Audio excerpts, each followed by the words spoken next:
Light on the Gate 3월 1일 아침 묵상. 오늘 본문은 출애굽기 20장이 되겠습니다. 하나님께서 이스라엘의 백성들을 애굽으로부터 구원하시면서 저들에게 기대하신 것이 무엇이었습니까? 하나님께서 원하셨던 것은 이들이 하나님의 백성이 되어 하나님의 법으로 하나님의 통치를 받으면서 하나님과 함께 사는 것을 세상 만방에 보여주는 것이었고, 그들의 삶을 통해서 이스라엘의 하나님이 어떤 분이심을 알게 하는 것, 그것이 바로 하나님께서 이스라엘을 부르신 궁극적인 목적이었습니다. 이제 이스라엘 백성들은 무늬만 하나님의 백성이 아니라 DNA 자체가 하나님의 백성으로 거듭나야 했습니다. 그러기 위한 전제 조건이 있었는데요. 그것은 바로 어제 본문이었던 19장 5절에 있습니다. 개역개정 성경을 보면 세계가 다 내게 속하였나니 너희가 내 말을 잘 듣고 내 언약을 지키면 너희는 모든 민족 중에서 내 소유가 되겠고 라고 기록하고 있습니다. 먼저는 내 언약을 지키면 이라고 말씀하십니다. 그 언약이 1차적으로 바로 오늘 본문에 나와 있는 10계명인 것이죠. 그런데 여러분도 잘 알고 계시겠지만 10계명을 보면 어느 것 하나 쉽게 지켜질 수 있는 것이 하나도 없습니다. 그냥 1계명부터 확 막혀버리죠. 나 외에는 다른 신들을 내게 두지 말라. 몇 주 전 주일 설교를 통해서 배우지 않았습니까? 우리가 살고 있는 이 시대는, 특히 미국 뉴저지라는 곳은 권력의 우상, 학력의 우상, 돈의 우상, 자녀 교육의 우상 등 너무나 많은 우상들이 하나님의 자리를 대신하고 있습니다. 그리고 2계명, 3계명 가면 갈수록 첩첩산중입니다. 계명들을 지키기 위해선 솔직히 말해서 정말 이 세상에서 내가 누릴 수 있는 것들을 많이 포기해야 합니다. 아쉬운 것들이 참으로 많죠. 말 그대로 비현실적인 삶을 살아야 합니다. 그래서 10계명은 우리에게 참으로 부담이 아닐 수 없습니다. 읽으면 읽을수록 죄책감만 들게 하는 것 같습니다. 그런데요, 오늘 본문 20장 바로 직전에 나온 19장을 보면 하나님께서 우리에게 이 계명들을 지키라고 하시는 그 말씀이 결코 비현실적인 가혹한 명령이 아님을 깨닫게 되는 순간을 경험하게 됩니다. 조금 전 제가 읽어드렸죠. 하나님께서 자신에 대해서 말씀하시는데 무엇이라 말씀하시죠? 세계가 다 나에게 속하였나니. 모든 것이 다 하나님의 것이라는 거예요. 인류의 역사를 주관하시고 인간의 생사화복을 주장하시는 분도 하나님이시고, 우리를 부하게 하시고 귀하게 하시는 분도 하나님이시고, 높이시기도 하고 낮추시기도 하시는 분이 바로 하나님이시라는 겁니다. 우리가 할 수 있는 모든 것, 우리의 가능성조차 모든 것이 다 그분의 손에 있고, 하나님의 손에 있는 그 모든 것을 우리에게 주시기를 기뻐하시는 하나님이 바로 성경의 하나님이시고 이스라엘을 구원하신 하나님이라는 것입니다.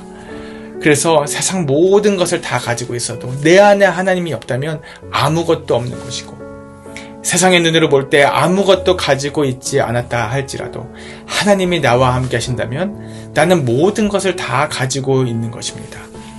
우리는 마치 10계명의 삶은 규제와 포기와 희생이라 생각하지만 오히려 그것은 하나님께서 우리를 소유된 백성 삼으시고 우리에게 전부를 주시기 위한 축복의 메시지라는 것입니다. 구약 신학에 정통한 한 학자에 의하면 오래전 이스라엘 랍비들은 우리가 하나님의 소유된 백성이라는 이 말씀을 이렇게 해석하였습니다. 하나님의 소유가 된다는 것은 첫째, 왕이 우리를 은과 금과 같은 보물로 여긴다는 것이고, 둘째, 높여주신다는 뜻이고, 셋째, 존귀한 자로 세워주신다는 뜻이고, 넷째, 영화롭고 고귀한 선물을 주신다는 뜻이라고 합니다. 너는 나의 소유다 라는 이 뜻이 단순하게 너는 내 거야 라는 이러한 소유 관계를 말하는 것을 넘어서 이런 기가 막힌 약속이 선물로 담겨 있다는 것입니다. 하나님은 이스라엘 백성들을, 그리고 저와 여러분 우리를 당신의 소유로 삼으시기 위해서 출애굽시키셨고 죄악이 넘치는 세상에서 우리를 건져주셨습니다. 궁극적인 목적은 우리를 당신의 특별한 보물로 삼으시기 위함이었습니다. 아니, 보물 그 자체이신 그 하나님께서 우리의 하나님이 되시기 위해서 우리를 부르셨다는 것입니다. 이 이상 귀한 선물이 어디에 있겠습니까? 우리가 하나님의 언약, 하나님의 법만 지킨다면 우리가 하나님의 소유가 되는 축복을 주시겠다고 약속하셨습니다. 그렇다면 여기서 언약을 지킨다는 것이 무엇입니까? 1차적으로 애굽에서 저들을 건져내시며 지금까지 자신들과 함께 하신 하나님, 자신들에게 하신 약속을 반드시 지키시고 이루어 가시는 그 하나님이심을 믿는 믿음을 가지고 사는 것을 전제합니다. 그리고 이 믿음 위에서 모세를 통해서 시내산에서 주신 하나님의 말씀, 그 하나님의 계명, 하나님의 법대로 사는 것이었습니다. 사랑하는 온도교회 성도 여러분, 우리 눈에는 구차하고 별 볼 일 없고 실패한 것처럼 여겨지는 나의 삶이라 할지라도 하나님께 저와 여러분은 더할 나위 없는 아름다운 보물인 줄 믿습니다. 그 하나님께 우리가 해야 할 일은 하나님의 말씀을 듣고 순종하는 것 외에 다른 것이 없습니다. 나와 함께 하신 하나님을 기억하시기 바랍니다.